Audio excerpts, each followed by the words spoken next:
It's Scott Garlis at Stansberry Research. I'm here at the 2019 Alliance Conference in Las Vegas. I'm with Charlie Shrem, host of UntoldStories.com. Charlie? Thanks for having me. Thanks for your time. I greatly appreciate it. So a couple of questions for you. The first, Bitcoin, very hot topic. In your opinion, has the technology matured enough to warrant the attention that it gets? It's a very good question, and I'm going to take the opposite approach, and I'm actually going to say no. I'm going to say that Bitcoin and crypto in general is still in such the baby stages. It's so early. I mean, in fact, if you look at some of the earlier days, you go back to 2012, I remember there was like a bunch of Bitcoiners, we said, why don't we get WikiLeaks to accept Bitcoin?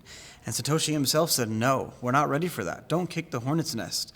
We're not ready for that type of attention. And unfortunately, we didn't listen to him, and we got WikiLeaks to accept Bitcoin, and that really kind of like is what made it take off. And now people are focused more on the price and speculation, less on the technology and innovation. And unfortunately, what happens is when we go through these mega bubbles, the technology and the infrastructure can't keep up with the demand and the price surge. That makes complete sense. Next question. So you served time for your involvement with Bitcoin. What did that do to change your perspective on digital currencies? It definitely changed my perspective on life in general, not just with digital currencies, but obviously you have a lot of time to sit and think. So it definitely helped me develop some concepts and ideas that were stupid, but it also helped me develop some concepts and ideas that were really good, and I became very passionate about certain things.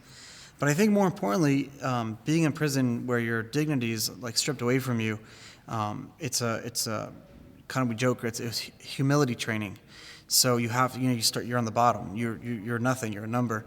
So it allows you to learn where there's really no other ways to do it growing up. But it allows you to learn how to listen to people, how to have good communication. I'm still not perfect at it, but at least I try to listen, to be able to understand someone else's opinion, to respond, and to see where like the actual differences lie instead of just personal attacks, calling names, straw man arguments, stupid things like that.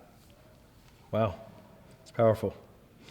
Now, where would you point someone to learn more about cryptocurrencies, and if they almost had no previous knowledge on the subject? So if you have no previous knowledge of crypto and you're very intimidated by it, the first thing you want to do is get comfortable in just like what the first step is. That's why I launched my podcast, UntoldStories.com.